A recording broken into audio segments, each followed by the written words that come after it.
Welcome back, everybody. All right, so I'm just going to hide the CSS here because we don't need that anymore. And for the most part, we're just going to be talking a little bit about HTML and JavaScript here. Because remember, HTML sets up what it is visually and how the website looks, and JavaScript will add in the functionality, meaning that JavaScript can add something like a calculator or any kind of functionality you'd normally see on your desktop, while HTML just simply displays it. All right, so you can see here, if we run with JS, everything works good with pop, etc.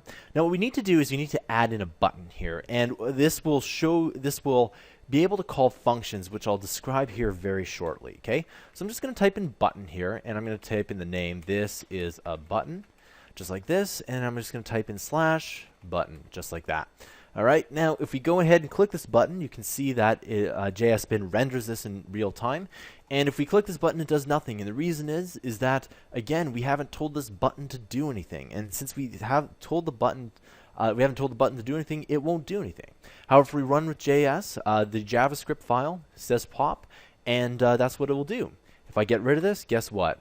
It doesn't do anything because we have essentially there's nothing in the JavaScript file, so there's nothing for the computer to run. Now what we need to do is we need to add something onto this button, and what it will do is it will call a function here, and I'll explain what a function is in just a second. But if you just bear with me for a second and just type in onClick, okay, we go equals 2 apostrophes. That's all we need to do here. And what we're going to do is in these 2 apostrophes, we're going to call this my cool function, okay?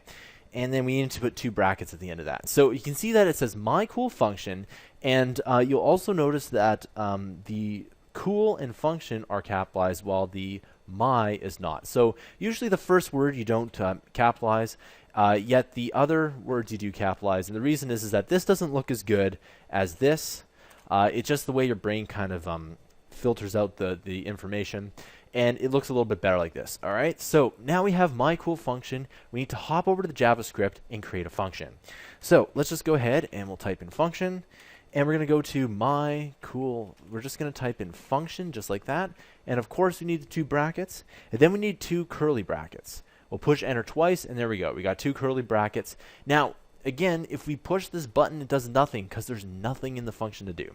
So I'm just going to go ahead and type in alert, and I'm going to type in pop, just like that. Okay, just like that. And if we type this in, guess what? It says pop. We can change the pop to awesome, or whatever you really want to, your name, and it changes as well. So what this is that the button tells the function to do something. It calls a specific function. So if I were to take this in, let's say, a real world situation, let's say you have a button and you have a series of, let's say, 10 boxes, right? And you push the button, and a little robot grabs a certain box, right? Box number 1. Well, that's essentially what this is. The button goes ahead and it calls a box of code for the computer to run. That's pretty much all it is here. And we can have 1 function, we can have 10 functions, we can have 100 functions, we can have 100 buttons with 100 functions if we really wanted to, all with different names, all right? And so that's essentially what a function is. It's just a block of code that does something, and that's pretty much all we need to know for this tutorial. I'll see you guys next time.